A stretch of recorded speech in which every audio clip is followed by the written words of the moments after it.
तो बेहतर तरीके से जो काम किया जाएगा तो जरूरी है सफलता हासिल करना। तो एकदम पेशेवर तरीके से जो व्यक्ति जो है ना उसके अंदर योग्यता जो है उसके पास रहेगी तो 100% उसको नेशनल कोऑर्डिनेटर के रूप में, स्टेट कोऑर्डिनेटर के रूप में, जोनल कोऑर्डिनेटर के रूप में या तो डिस्ट्रिक्ट कोऑर्डिनेटर के रूप में नियुक्त करेगी। तो इसकी तैयारी मैंने देखा है काफी लोगों ने की है और काफी लोगों ने मुझे कॉल भी किया, कुछ लोगों ने जो है ना अपना सीवी भी भेजा है। तो जरूरत है कंपनी के साथ मिलकर काम करने की। कंपनी की एक विचारधारा है, इसमें मैं आपको एक आगाह कर दूं कि सभी के पास जो कहीं की बुद्धि है, दिमाग है या उनका एक अपना तरीका है।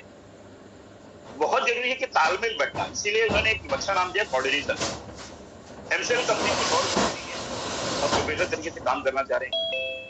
अगर मान लीजिए एमएसएस कुछ और सोच रहा है, एमवीपी कुछ और सोच रहा है और फार्मर कुछ और सोच रहा है, जब कोऑर्डिनेशन ही नहीं जमेगा तो कहीं ना कहीं जो है ना सफलता नहीं मिलेगी। तो जरूरत है आपस में तालमेल बैठाने की, कोऑर्डिनेशन करने की, तभी सफलता मिलेगी। अब कंपनी एक टीम बनाने जा रही है और जब तक ये टीम बनेगा नहीं तब तक कहीं ना जो है ना हम जो है ना एक सफलता की तरफ नहीं बढ़ पाएंगे। जरूरत है जो हमारे प्रोजेक्ट जितने भी है ना सभी वायबल हो, सभी प्रॉफिटेबल हो।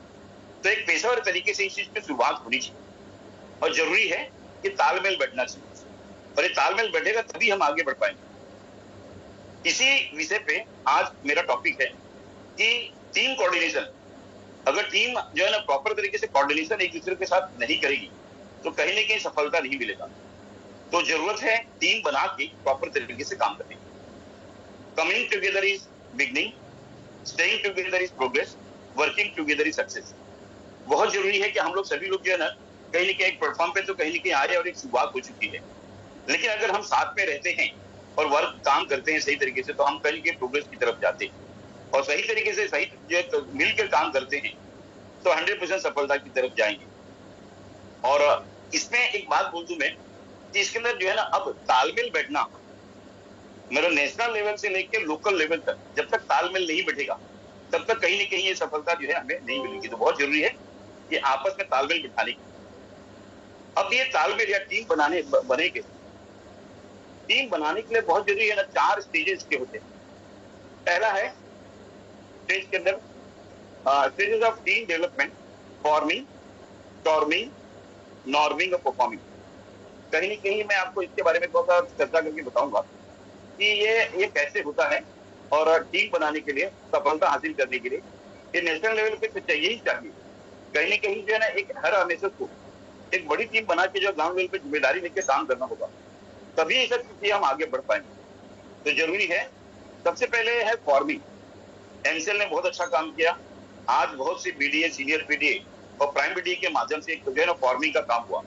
हमने क्या किया कि फॉर्मिंग लोगों को जोड़ने का काम किया और चूंकि हम चाहते हैं कि जल्द से जल्द हमारे वहां प्लांट लगे और काम शुरू हो, तो हाँ ढेर सारे एमएसएस बने। लगभग 1200 से अधिक एमएसएस के जो है नियुक्ति हुई और लगभग 7000 से ज्यादा एमवीपी की नियुक्ति होगी और लगभग 35 लाख से ज्यादा हम किसानों को जोड़ चुके हैं। तो कहीं ना कहीं फार्मिंग की काम होगी और हमने बहुत अच्छी तरह से किया और बहुत सीमित समय में अच्छे रिजल्ट आए। इसमें बेहतरीन जो है ना सहयोग सभी का रहा, चाहे वो बीडीए हो, सीनियर बीडीए हो, चाहे प्राइम बीडीए हो, चाहे एमसीएल कंपनी के स्टाफ हो। सभी लोग ने जो है ना भरसक प्रयत्न किया और एक बहुत बड़ा जो है भारत देश में एक बहुत बड़ा नेटवर्क बना। और मुझे लगता है कि ये नेटवर्क जो है ना मिलके अगर सही दिशा में, एक ही दिशा में अगर काम करे सब मिलके, तो कहीं ना कहीं जो है सबसे बड़ी इकोनॉमी, सबसे बड़ा कंपनी जो है 100% एमसीएल बनेगा। अब फॉर्मिंग की अगर बात करें तो high degree of guidance needed. कहीं ना कहीं इसमें ये जो है ना कहीं ना कहीं ये लैक किया, कहीं ना कहीं इसमें कमी रही। जो गाइडेंस जो जरूरत थी शायद वो प्रॉपर तरीके से वो गाइडेंस नहीं मिल पाई कि हम फार्मिंग किस मकसद के लिए कर रहे हैं। कहीं के मकसद के अंदर कहीं ना कहीं एक दूसरे से जो है ना प्रॉपर तरीके से नहीं था और इंडिविजुअल रोल जो था, चाहे एमएसएस का हो वो हो ना, वो प्रॉपर तरीके से शायद मे भी कंपनी भी नहीं कर पाई या कुछ जो है ना लोग जो है ना एक दूसरे के प्रति नहीं कर पाए। तो जो इंडिविजुअल रोल था वो शायद क्लियर नहीं था और process usually not well establish.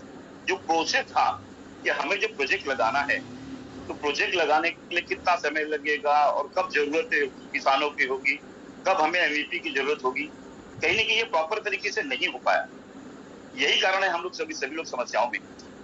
आज सभी एमएसएस ऑनर का अगर बात करूं, इसके अंदर उन्होंने बहुत मेहनत किया है और जल्दी से जल्दी उन्होंने फॉर्मेशन कर लिया लेकिन प्रॉपर तरीके से अगर देखोगे ना कि जो गाइडेंस की जरूरत थी, जो इंडिविजुअल रोल क्लियर नहीं थे, या प्रोसेस के अंदर जो है प्रॉपर तरीके से एस्टेब्लिश नहीं कर पाए, इसी का नतीजा है हम लोग सब लोग कहीं न कहीं जो है समस्याओं से घिरे हुए। तो ये बहुत से लोगों ने बहुत रिकॉर्ड टाइम में कंप्लीट कर लिया फार्मिंग का काम, और फार्मिंग का जब काम करते हैं ना तो कहीं न कहीं ये चीजें होती हैं कि भाई उस वक्त हर चीजें क्लियर नहीं होती। सेकंड चीज, जब हमने फॉर्मेशन जब कंप्लीट कर ली, जब एक दूसरे से तालमेल बिठाने की जरूरत है, तो उसमें क्या होता है मालूम है, स्टॉर्मिंग, कहीं न कहीं झगड़े शुरू होते हैं, मिसअंडरस्टैंडिंग शुरू होती है, और कहीं न कहीं मैं देखूंगा कि भी कहीं न कहीं एनसीएल से लेके निचले स्तर तक, किसानों तक, वो कहीं न कहीं चीजें जो है ना वो आपस में तालमेल नहीं बिठा। मुझे लगता था कि एनसीएल को कंपनी को ऐसा करना चाहिए था, मुझे लगता है प्राइम वीडियो को ऐसा करना चाहिए था, किसान अपना दिमाग लगा रहे, तो वो कहीं न कहीं वो गोल जो था, गोल सबका तो एक ही था, लेकिन बाकी सब चीजें जो है ना कहीं न कहीं मिसिंग थी। Understanding how team decision are made, मतलब कि जो टीम का जो डिसीजन होता है ना, कैसे बनाया जाता है, कैसे किया जाता है, नहीं होता। सब इंडिविजुअल रोल पे काम करते हैं, जो है अपने तरीके से सोचते हैं, तो आपस में इसमें झगड़े होते हैं। जब वो चाहते हैं, जैसा चाहते हैं वैसा नहीं हो रहा है, जैसे उनकी इच्छा की नहीं हो रही थी, क्योंकि टीम का गोल क्लियर नहीं, तो एक दूसरे से झगड़े होते हैं। और ये हमारे में भी हुआ, कुछ जो है एमएसएस जो है ना अपने बीडी, सीनियर बीडी से झगड़ा कर रहे हैं। आज कहीं की जो जिम्मेदारियां, अगर एमसीएल की बात बोलो तो उन्होंने भी शायद सही तरीके से नहीं निभाया। तो ये स्टॉर्मिंग का दौर है ये।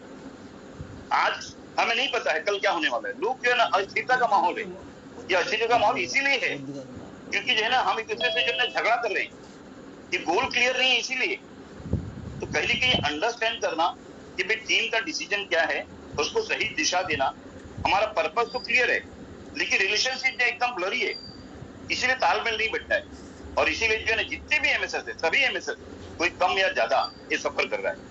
और ये सिर्फ एक कारण से हो रहा है कि टीम के डिसीजन और आपस में तालमेल न होना। गोल तो जरूर क्लियर है, लेकिन किस रास्ते से हम जाएं वहां, ये कहीं न कहीं क्लियर नहीं है। और ये स्वाभाविक है, ये सेकेंड स्टेज है ना स्टॉर्मिंग, इसी फेज में हम लोग चल रहे हैं। लेकिन ध्यान रखिएगा, अगर एक कोई लीडर होता है प्रॉपर, अगर वो लीड करता है, वो जो लीडर वो होता है, वो goes the way, shows the way, तो वो उस रास्ते पे जो है ना दिखाता है रास्ता और चलता है इस रास्ते पे, और जो है ना कहीं न कहीं जो है ना हमें आगे लेके जाता है।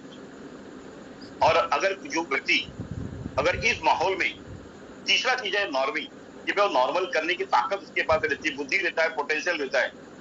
आज के दौर में इतने सब तकलीफों में इतने लोग जो है ना, अस्थिरता का माहौल है, लोगों के अंदर अविश्वास का माहौल है, आज एनसीएल के अंदर बहुत बड़ी समस्या है। कौन सा व्यक्ति है कि जो है ना लोगों को नॉर्मल करने का काम कर रहा है या नॉर्मिंग के फेज में काम कर रहा है? मैंने ये बात देखा डॉक्टर शाम को, मैं 15 फरवरी 2024 को था, वो बंदा ईमानदारी से खड़ा था। वो दिन है और आज का दिन है, लोगों ने इतनी गालियां दी, इतना भला बुरा कहा, आज भी कहीं कहीं जो है ना भय का माहौल बना के रखा हुआ है, अनेकों प्रकार की तकलीफें हैं। लेकिन वो बंदा जो है ना सभी लोगों को एक ही बात कहता है कि मैं जिम्मेदारी लेता हूँ हर चीजों की, और नॉर्मिंग करने जो है ना, तो नॉर्मिंग एज ए लीडर लोगों को नॉर्मिंग करने का उनके पास पोटेंशियल है, ताकत है। Relationship are well understood in team. आदमी जो है ना रिलेशनशिप जो है ना एक दूसरे के अंदर, टीम के अंदर जितने भी रिलेशन एक दूसरे के हैं, तकलीफों को समझना, commitment to the team goals, जो टीम गोल्स है उनके जो है ना कमिटमेंट को समझना, और begins to work to optimise the team process को ऑप्टिमाइज करना। कहीं नहीं कि अब कंपनी इस फील्ड में है कि 100% फंडिंग के बाद सभी नॉर्मल हो जाएगा, और इसमें कंपनी के पास लोग हैं जिसको 100% जो है नॉर्मल कर लेंगे। किसी भी ऑर्गेनाइजेशन में ये प्रोसेस है, फॉर्मिंग लोगों को जोड़ने का काम तो जरूर हो जाएगा। स्टॉर्मिंग, तालमेल न बैठना एक दूसरे से, ये भी होने वाला है। लेकिन तीसरी बात है नॉर्मिंग। अगर आपने नॉर्मिंग, अगर लोगों को नॉर्मल नहीं कर पाए तो कहीं कि वो ऑर्गेनाइजेशन खत्म हो जाएगी। लेकिन ध्यान रखिएगा, एमसीएल के अंदर डॉक्टर श्याम गोलक है, उन्होंने ये नॉर्मल करने का काम, ये बीड़ा उठाया है, उन्होंने आज करके दिखा दिया है। आज से हमारा ये प्रोसेस शुरू हो चुका है, और ये फंडिंग जो हिट किया है 100% कल या अधिकतम मंडी से जो है ना ये लोगों को इधर फंड जाएगा, तो लोगों के अंदर विश्वास पनपेगा और लोग ऑटोमेटिक नॉर्मल होना शुरू हो जाएंगे, कोई भी व्यक्ति हो। और सभी लोग अपने अपने प्रोजेक्ट के लिए आए हैं, understanding the each MSS problem and solving. आज अनेकों प्रकार की समस्याएं हैं, और समस्याओं का समाधान एक ही चीज है कि फंडिंग आती है। और फंडिंग जैसी आएगा वैसे ही हमारा रिफंड का प्रोसेस, ड्यू का प्रोसेस, चाहे बायो बायो सीएनजी की बात करें या जो है एमएसपी के प्रोजेक्ट हो, जिससे कि सभी एमएसएस एमवीपी और सभी किसानों को लाभ होने वाला है। और जब नॉर्मिंग का काम होगा ना, तो एक दूसरे से तालमेल बैठेगा। जितने भी एमएसएस हैं, जितने भी किसान हैं, जितने भी एमवीपी हैं, जब मिलजुल के काम करेंगे ना, तो चौथा हमारा स्टेज शुरू होगा, उसको बोलते हैं परफॉर्मिंग। जब तालमेल बैठता है तो 100% जो परफॉर्मेंस भी अच्छा होता है, क्योंकि जितनी भी टीम होती है सबके गोल क्लियर होते हैं। Team is committed to the perform well. सभी लोग जो है ना अच्छा परफॉर्म करेंगे। आज बहुत से लोग हैं वो तरस रहे हैं कि नहीं हमारे पास काम तो हर वो चीजें हम बेहतर से बेहतर करेंगे। अगर जो है ना, अगर यूपी की टीम अच्छा करिए तो गुजरात की टीम उससे ज्यादा कमिटेड अच्छा करने की कोशिश कर रही है। अगर गुजरात की टीम अच्छा करिए, कहीं कहीं जो है ना पूरा मध्य प्रदेश की टीम वो तैयार है कि मुझे भी काम करना है। महाराष्ट्र और कर्नाटक में तो पहले से ही लोग तैयार है। और ये परफॉर्मिंग वाला जो स्टेज होता है ना, उसमें तालमेल बहुत जरूरी है बैठना। फोकस ऑन द जो है मेन स्ट्रेटेजी। एक स्ट्रेटेजी ऑलरेडी कंपनी ने बनाया है, उस स्ट्रेटेजी पे चल के कहीं कहीं 100% उसको फोकस करके हमें अच्छे परफॉर्मेंस देने की स्थिति में। और टीम जो रहेगी ना वो अच्छी तरह जब चलती है ना, तो बेहतर से बेहतर काम कर सकते हैं। ध्यान रखिएगा, एमसीएल खुद नेशनल, स्टेट, जोनल और डिस्ट्रिक्ट कोऑर्डिनेटर जब मिल के, एमसीएल मिल के, और जितने भी जो है ना एमसीएल के अंदर एमएसएस हैं, एमवीपी हैं और लगभग किसान हैं, अगर ये अगर साथ में मिलकर अगर काम करेंगे, परफॉर्म करेंगे, तो 100% जो है ना हम कोई भी गोल हो, कोई भी मंजिल हो, हर चीजें हम पा सकते हैं। तो जरूरी है कि इस प्रोसेस के अंदर जाके हिस्सा लेके हम जो है कहीं ना कहीं काम करें। ध्यान रखिएगा, जैसे डॉक्टर शाम गोलक हमेशा कहते हैं कि अगर इंडिया को फिर से महान बनाना है तो आज हमारे पास 1200 एमएसएस हैं। कोई भी व्यक्ति नाराज था, लेकिन अब फंडिंग आ गया है, तो मुझे लगता है कि सभी लोग जो है इसमें साथ रहें। लगभग 1200 से ज्यादा एमएसएस हमारे पास है, 7000 से ज्यादा एमवीपी हैं, लगभग 35 लाख से ज्यादा किसान हैं। अगर इस साथ में मिल के अगर वन विजन और वन रीजन के लिए काम करेंगे तो 100% एमसीएल जो है ना biggest company in the world बनेगी। और ये जितने भी 1200 एमएसएस हैं वो स्टार्टअप कंपनी से शुरू करके यूनिकॉर्न कंपनी तक का सफर मात्र 2 से 3 साल में कंप्लीट करेंगे। ध्यान रखिए, हमारा जो गोल है बहुत बड़ा गोल है। हम चाहते हैं कि जो 6000 के 6000 तहसील जो इंडिया में है, सब जगहों पे हम जो है प्रोजेक्ट को सब तहसील में लगाएं, सभी ग्राम पंचायत में लगाएं। तो जो बिगेस्ट इकोनॉमी अगर बनाना है या विश्व गुरु बनाना है, तो हमारे पास ये अपॉर्चुनिटी आज से शुरू हो गया है। तो बहुत जरूरी है इस विषय पे हम ध्यान दें और आगे चलें। हमारा रोल ये है कि हम साथ में मिलकर कोऑर्डिनेशन का काम करें। और ये बहुत ही अच्छा है, बहुत ही अच्छा माहौल रहा कि हमने एक पॉजिटिव टीम तैयार की।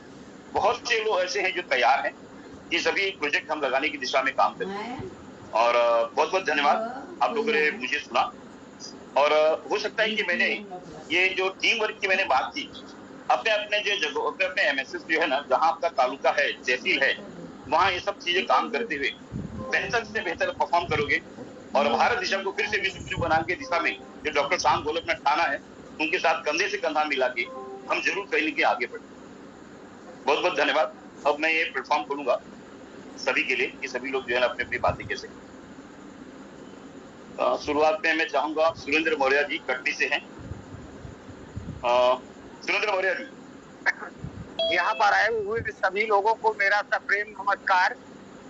और एक सवाल सर आपसे,